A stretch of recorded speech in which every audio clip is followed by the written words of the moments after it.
Welcome, everybody. This is the 153rd episode of the Minnesota Outdoor Skills and Stewardship Series. Really great to have all of you with us today, and those of you that are watching the recording.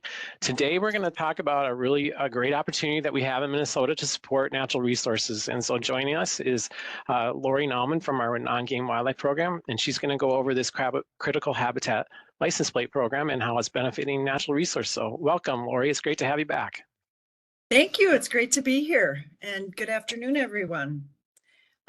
So I'm here to talk about a program that's been in place for quite a number of years, and I'm sure that you've all seen the most gorgeous license plates on Minnesota roads, and maybe around the country. You've seen them driving around. We've got several different designs of license plates, and that's what I'm going to talk about today.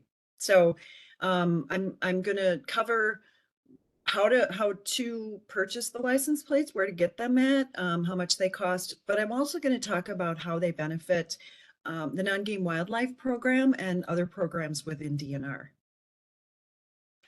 So this is an image of all the different license plates. This is on the left-hand side.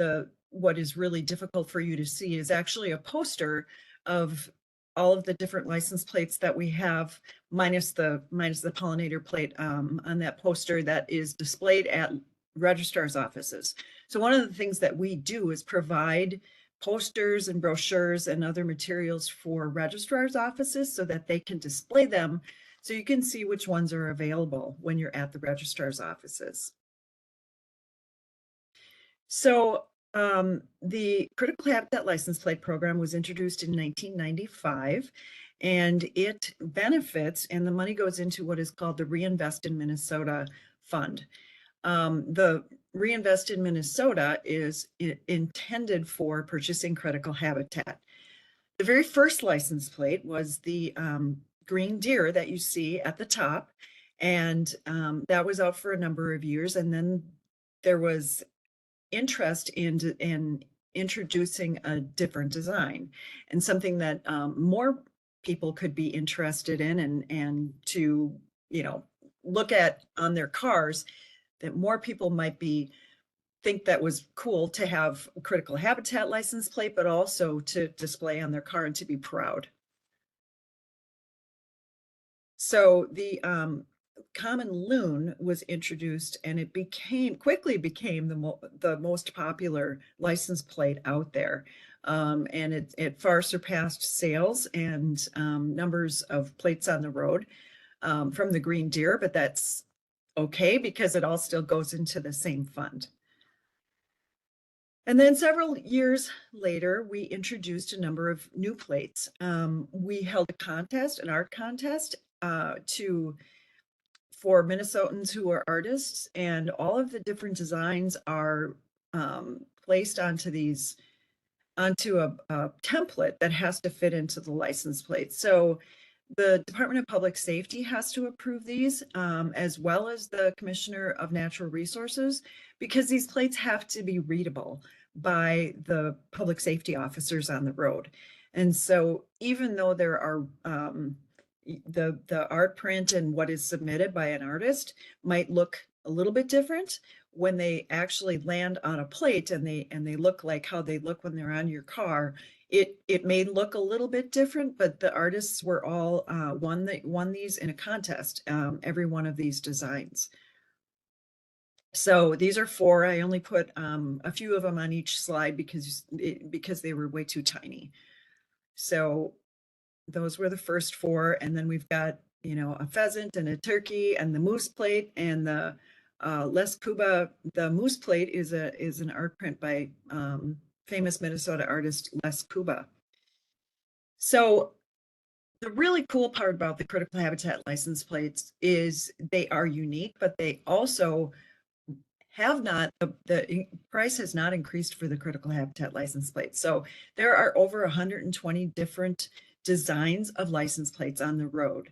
And part of the reason for that is because there is a machine now that makes these license plates in such a quick way that they are able to be produced in a different way than they used to be. So they don't have to be the raised lettering anymore, and now they can be printed as an actual art print onto the plates. And so it became a lot easier for the plates to be printed and to be for all these different designs. And since 1995, the cost for getting one of these plates is $30, and that has not increased over the years. And so, 1995, and it's to almost 30 years later, and that price has not increased. And so $30 or more, you can always contribute more to the Critical Habitat License Plate Fund, but it's a yearly contribution of $30 to actually get one of these plates on your car. So that's a lot less expensive than having a vanity plate. And many of the different designs out there are different costs. And there may be a question about the Parks and Trails plate, the Minnesota Parks plate, which is also from the Department of Natural Resources, but that goes to a different fund that goes into our state parks. And it also gets you access to state parks during the year. So every year when you renew your license plate and you get your new tabs, that allows you access into state parks for the entire year.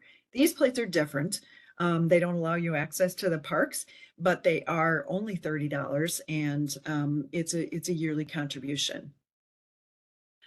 And so I am going to talk about how donations are matched, and then I'm going to talk right after that about specifically how to get your license plates, and it's a lot easier than most people think.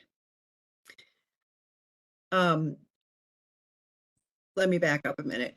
Donations are matched. Donations to the Non-Game Wildlife Fund are matched from the Critical Habitat License Plate Fund. And that's part of the reason why I am here talking to you about them, because I work for the Non-Game Wildlife Program, which is the checkoff on your tax forms.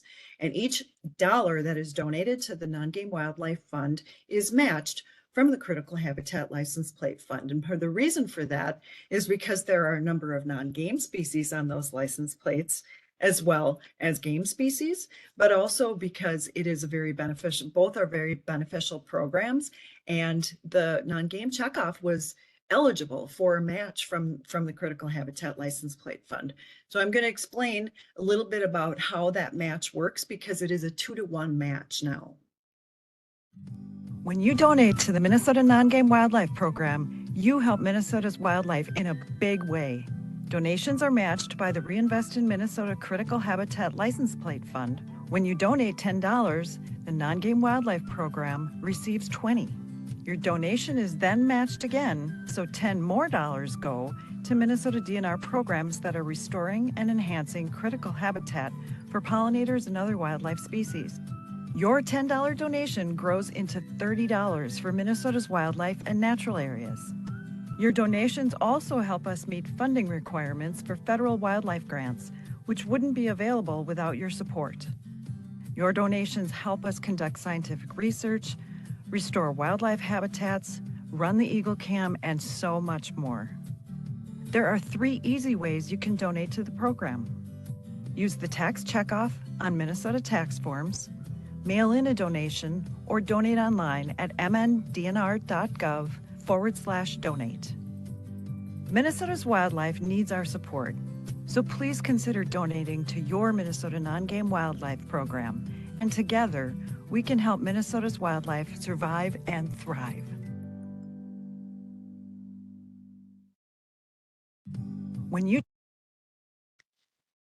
So that's a little bit about how the fund is matched, and I am going to talk a bit about the Non-Game Wildlife Program and how the donations and the match dollars fund the different programs that we do. But first, how do I get a plate? So your license plate, your registrar's offices have these plates in their inventory all the time. You can literally walk into a registrar's office today and get your new license plate if you want to. So let's say, you've got a regular license plate and you want a Critical Habitat license plate. You can walk in and you can ask them what they have in their inventory. And if they have the design that you want, say you want the chickadee or you want a lady slipper on your car, ask them what they have in inventory, and they will give you the new plate. Now, what you'll be charged is the $30, and that's the contribution. You will be charged a plate fee, which is around $10. You'll have to go to the Department of Public Safety website to see what their current fees are. You'll be charged a plate fee and I think a wheel fee of $8.50. So it's about an additional $18. Let's say you just got your new tabs last month and you walk in and you want a new license plate. Well, you can either pay for your tabs for the coming year, or they will give you the tabs that match your tabs that you have now. So let's say your tabs are January and they say January 2024, and now it's February 2024. You get a new plate, you pay those $30 plus the $18. They will give you the same tabs that will go on your license plates. If you want to pay your extra, $100 or $300, whatever it costs you for your tabs, they will give you January 2025 tabs. I hope that makes sense. But it's a lot easier than people think. People think they have to wait until their tabs expire, but that's not the case. You can walk in today and get one, or you can wait until your tabs expire. There's a form online that you can fill out to get your critical habitat license plate, and you get to choose your design, and all of that is available at the link that was provided there. There's several different ways. You can also call Driver and Vehicle Services at the 651-297-3166, and they will help you get one of the license plates. So the non-game wildlife program, it's a good time for me to talk about this because it is tax time. And the non-game wildlife program was established in 1987, and we rely on donations. We used to be funded almost completely on donations, but since then, because of programs like the Reinvest in Minnesota program and other federal grants, we are eligible for match money and for grant money. And so, but we can't get those monies without donations to the Non-Game Wildlife Fund on your tax forms. And we need to start changing the language around tax forms because a lot of people don't use forms anymore, right? So there is a pop-up on most softwares when you're doing your taxes. There is a pop-up that will ask you if you want to donate to the Non-Game Wildlife Program. But more importantly, a lot of people, in fact, most people use a tax preparer now. And it's important to let your tax preparer know that you want to donate to the Non-Game Wildlife Fund. If you don't let them know, they may not even ask you, and they're not going to make that contribution. And our funds the donations have been decreasing over the last number of years. The amount has been remaining about the same in donations, but the amount of people donating, you might be surprised to know that the tax preparers or taxpayers, people who file taxes in Minnesota, income taxes, less than 2% of Minnesota taxpayers actually donate to the Non-Game Wildlife Program. So one of the things that is funded by the tax checkoff is the Eagle Cam. And most people have heard of the Eagle Cam, and that this was the infamous February blizzard that happened last year. And then there was another blizzard on April 1st of 2023 that actually caused the nest to fall. The camera is still in place at the old nest location, but there's no nest there. And but it was a very popular camera, one of the most popular in the world. In fact, it reached over 186 countries. We had viewers from 186 countries around the world watching the Eagle Cam, and it was up and running for more than 10 years. And the actual nest itself had been in place for about 20 years. It was discovered in 2003. We put the camera in 2013. And then it fell in 2023, unfortunately. So another thing that is funded by the checkoff and the donation dollars is outreach that we do.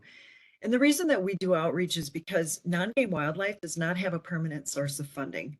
So when you purchase your hunting license or your fishing license, that money goes towards hunting and fishing and game programs. But the non-game program funds things that are not hunted and fished. That's what non-game means.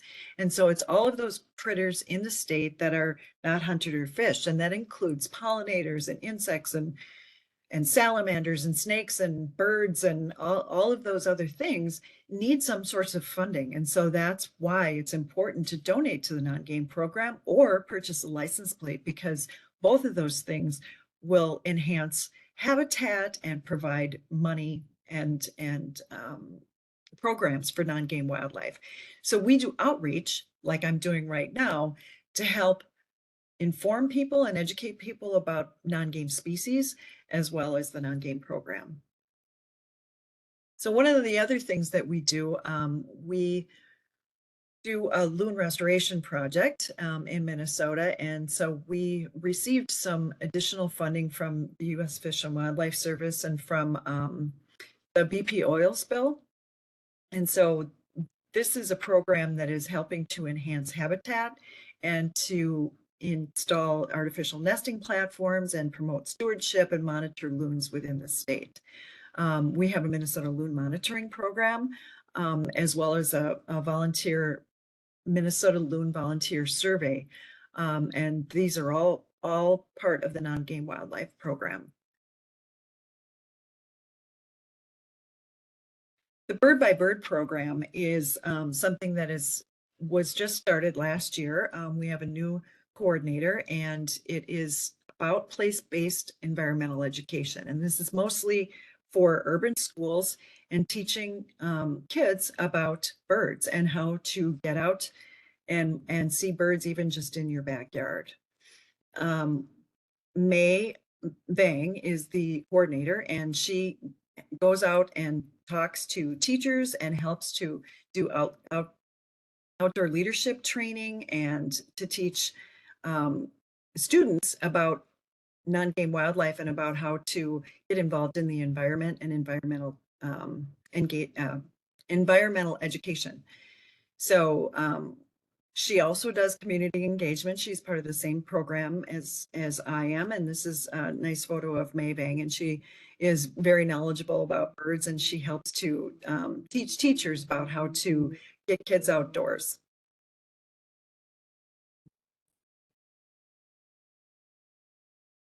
There's an airplane going right outside of my window here, sorry.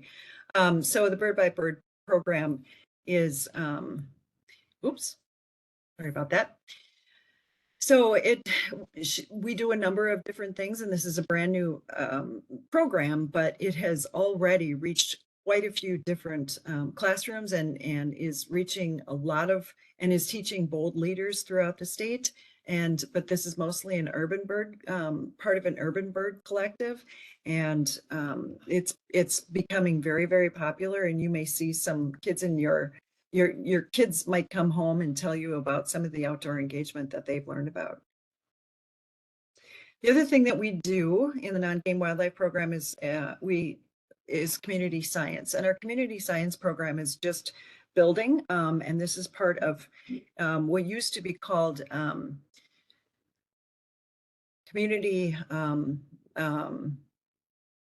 I'm forgetting the term, but citizen science, sorry. So citizen science, it's something where we rely on the public to help us count things. So the Minnesota Loon Volunteer Program is part of that, but also the frog and toad calling survey that is done every year. And we've been relying on community members to count frogs and toads at night and to count loons. And we're expanding that program to include a large number of other things. And so we've got started a Swift Night Out program, and you can participate in any one of these programs by going to our Minnesota DNR non-game wildlife community science page on the MNDNR website. And Swift Night Out is a really fun project where we count chimney swifts. Chimney swifts are just fascinating little birds, and it's a fun project that you can get involved in and bring your kids to and teach them about all the different critters in Minnesota. Conservation Focus Areas is another grant program where we work with partners to identify, design, and implement conservation actions. So this is just another, this is part of the non-game wildlife program. We have certain requirements that we have to fulfill as part of the conservation focus areas. So we have 24 active and growing partnerships with a number of different entities. We have habitat improvement projects, including using goats for controlling invasive plant species on land. We have agricultural initiatives, as well as a number of different other programs that are covered. So that is what I have today. And I hope that this helped to explain a little bit about where those dollars go when you purchase the license plates and how important they are and how important it is to donate to the Non-Game Wildlife Fund. So with that, I will take. Yeah, thank you, Lori. It's really great information. Really helpful to know about all these programs and how folks can participate. And we do have a few questions. So if anyone has any others, though, please put those in the Q&A, and we'll get to as many as we can today. Okay. So I think we'll jump into that. And I don't know if you know the answer to this question, but Mary is wondering, where did the proceeds from the golfer plate go? I have no idea. So you did mention earlier that there are how many different plates, specialty plates in Minnesota? Over 100 or something like that?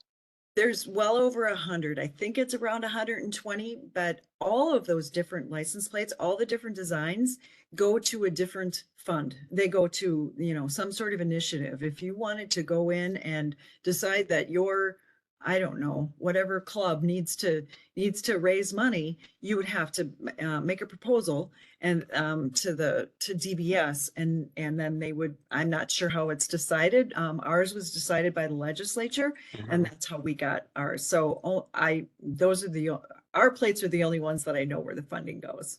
Yeah, I think a lot of them are attached to some sort of foundational work or programs that benefit those. There's that the universities, all of the, number of different universities have them, and they, each of their universities benefit from that. So it depends. It depends. Mm-hmm. Another question about plates, and I know the answer is that we don't recycle them at the DNR because we don't handle them at all, right? Because they come through the license bureaus, whatever. But they were wondering if old plates are recycled. Do you know what they're made out of? Some sort of metal. It's Yeah. not aluminum. I don't know. I have no idea what they're made of, but I would imagine they are recycled, but that's a question for the Department of Public Safety. I know a lot of people collect them, especially because they are so gorgeous now. Yeah. I have a neighbor that collects them, and he wants to cover his garage wall with them. And so I think several of them will probably become collector's items someday. I did work in the waste field for many years at Pollution Control Agency, and so they cannot be recycled in your curbside typical recycling, but they are scrap metal. So you can collect those and take them. Many counties have these environmental facilities where you can drop off scrap metal, and there's some other private collection facilities that take them too. So you can, I'm pretty sure, recycle them with scrap metal if you deliver them to one of those facilities. Good to know. Thanks for sharing that. You bet. Brianna's wondering if you could put the link to the video that you showed so that participants can share that on social media, or do you have another means that we can get that out to folks to share that info? Yeah, that's on our Non-Game Wildlife donate page. So if you go mndnr.gov/donate, it should take you right to the non-game donate page. And at the very bottom of that, you have to expand the sections, and you should be able to find that video there. Okay, great. You, on one of your slides, talking about the Bird by Bird program, had an acronym, I believe, of BOLD. Do you know what that stands for? Becoming, wait a minute, BLD. Student leadership program of some sort, right? Yes, yes, it's a student leadership program, and we have a webpage on that as well. So if you look to the non-game wildlife main page, and you should be able to find the bird by bird program there. It'll Great. come to me. It'll come to me. I just can't, there's Okay. too many acronyms floating in my head right now. Gary is wondering, are there two pollinator plates or is it just one? Just one pollinator plate. We have the 9 different designs, and I could name them all, but there's just one pollinator plate. He might be remembering too, there were a few different versions that were voted on, right? The public helped decide what the winning pollinator plate is, if I'm remembering that correctly. Yes, so there's always a contest for the license plates, and the contest is run a little bit differently for each one of the designs, but there were a number of different designs for the pollinator plate. In addition, it was chosen, the contest was run and chosen in 2016.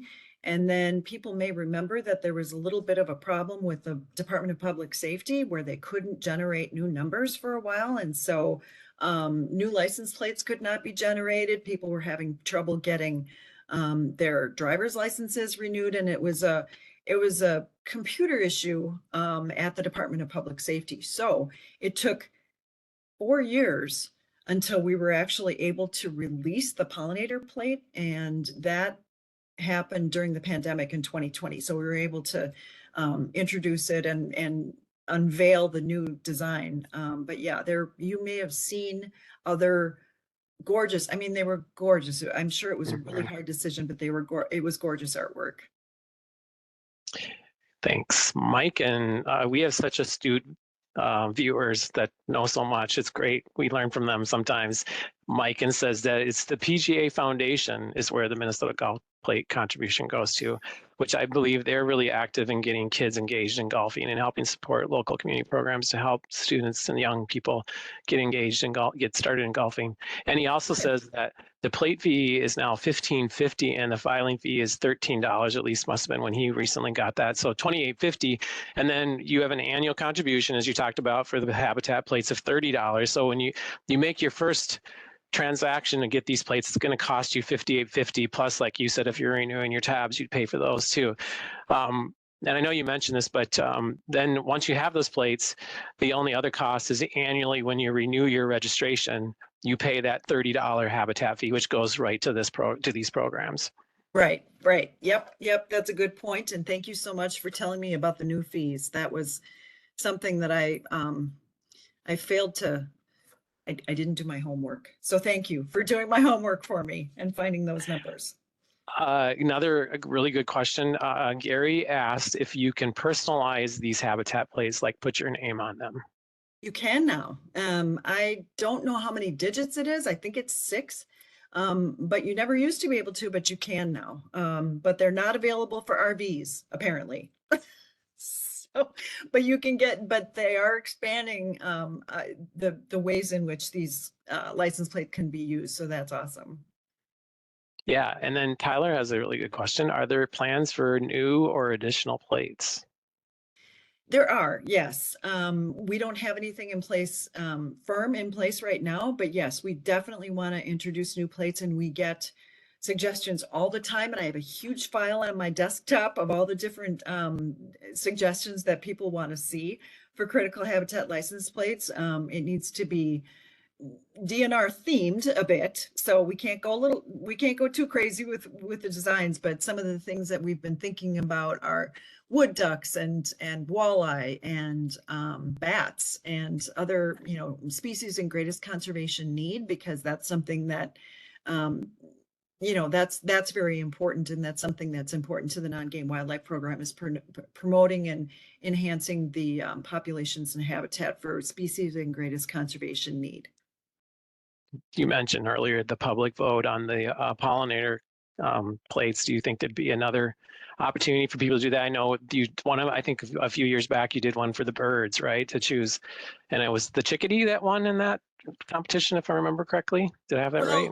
There were about, I think there were like 10 different designs, and so a lot of people still remember some of those designs that were voted on but not chosen.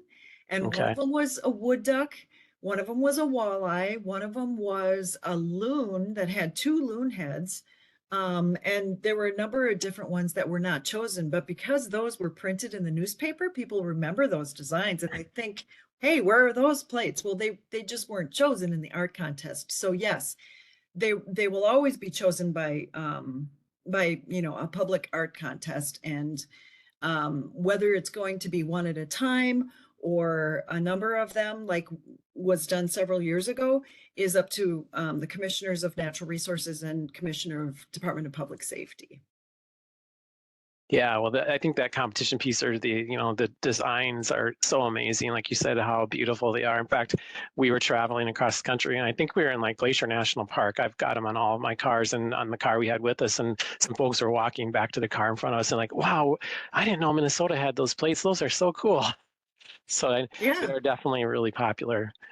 they are Uh, you definitely. you mentioned the Eagle Cam. I know folks were concerned about what happened to the pair, and I think you have an update maybe that we can share that you saw some evidence of some activity, right? Yeah, so when the nest fell, the camera did not. And so we still have the camera up and it's still up and running. I think it might be down today because every time there's a Windows update, the laptop crashes that runs the camera, and sometimes it goes offline, and that's why. But the camera is still up and running, and it is on a rotation that stops at a different view, a different scene around the area of the old eagle nest, like every 100 seconds I have it set for. Every once in a while, you might see that it zooms in on a location far, far off in the distance. But if it's windy at all, you can't tell what it's trying to zoom in on. But what it's trying to zoom in on is we knew that the pair who lost their nest and their chick last year started to build a new nest almost immediately after their nest fell. And they built a new nest about a half a mile south of where the original camera was. Um, and everyone wanted us to move the camera over there and all the things. Well, there's no electricity there. It's kind of way off in the woods. We don't own the property, so there's a number of hoops to jump through. However, that doesn't mean we won't put a camera up there, but if we were to have done all the things and put in electricity and put in the camera and run, maybe take down a couple of trees so we could get a bucket truck back there to get the camera up and all of the different things in place, what if the birds didn't use this nest? What if they built it just because that's what eagles do? Eagles build nests. They're like building nests all the time. If they're not raising chicks, they're building a nest. And so we couldn't justify doing all of that until we knew for sure if and where they were going to nest. And so we now know, because I've visited, and on a day that is absolutely not windy, I can zoom in and you can just barely see a tiny little nest with a tiny little white head, and she's sitting on eggs right now. Now there are some trees that are in front of this view, and so as soon as they start getting leaves on it, we're not going to be able to see that at all anymore with the existing camera. And because she's sitting on eggs and she's about to raise young, there's no way we can install a camera during that time. We can't disturb them. That's illegal, and defeat the purpose. If you disturb them, they're going to leave, and the chicks may die. So stay tuned. It'll be, Okay. maybe next year we will install install the new camera that we already have at that location. But we also have another location in mind that we're working on, and so that's kind of in the works. And you just kind of have to stay tuned, and we'll do announcements. It's exciting. Sounds good. Yeah, that's a great update. I'm glad that the pair is nesting again this year. That's awesome. Yeah. Uh, Back to the plates and getting them. Can you talk a little bit more about the process if you're buying a new car or even buying a used car at a dealership? They register you for plates and stuff. Is there something we can do at that time to get the critical habitat plates, or do we typically have to go to DMV or something? Well, the dealerships don't know that you can get new plates. So my suggestion is to print out the form from their website, from the Department of Public Safety website, the link that was provided earlier. print out that form, fill that out and bring it with you when you're going to purchase a new car, Okay. and give that to them, because they just don't have those forms readily available, and they don't have the license plates necessarily right there at the dealership, but you can get them. And so that would be my suggestion, is to fill out those forms. We hope to have a more direct link to the car dealerships so that you can get them right there at the dealerships, but that, that's for the future. Hopefully we can make that happen. Good. I've not seen any other questions. Let me know, Craig or Cassie, if I missed any, but we have a few more minutes. So if there's any last questions that folks have, please put those in the Q&A. Again, today's program is recorded just like all of ours. So within a few days, it should be available. If there's folks that you think might want to see it, or you didn't get a chance to view all of it, you can go back and see it through the DNR YouTube channel. We're regularly putting these up. So it's, when you look, there's actually a list of all of the ones that we've done. We're now, I think it's 153. So we've got a lot of great recordings up there. And then it'll be on the actual Minnesota Outdoor Skills and Stewardship Series website at our DNR web pages, mndnr.gov/discover. And then I also want to mention that next week is spring, and we have a new series that we rolled out last week or two. And so go to the website that I just talked to you about, mndnr.gov/discover, and you can see all the new programs that we're going to have coming up in the next few weeks. We start out next week with taking kids out turkey hunting and everything that you need to know, or some good advice on getting your kids engaged and involved in turkey hunting. And we have all kinds of fishing related programs and outdoor programs. I'm really looking forward. I know this is something you love, Lori, is the warbler talk. We're going to have one of our expert birders in the state come and talk about the warblers and migration, especially during the month of May. You can see a lot of warblers coming through the state. So I'm really looking forward to that one too. So those are coming up. Please go and register for them and get on the list to see those and share the word. Anything else you want to add, Lori, before we wrap things up here? Oh, I mean, I think we have...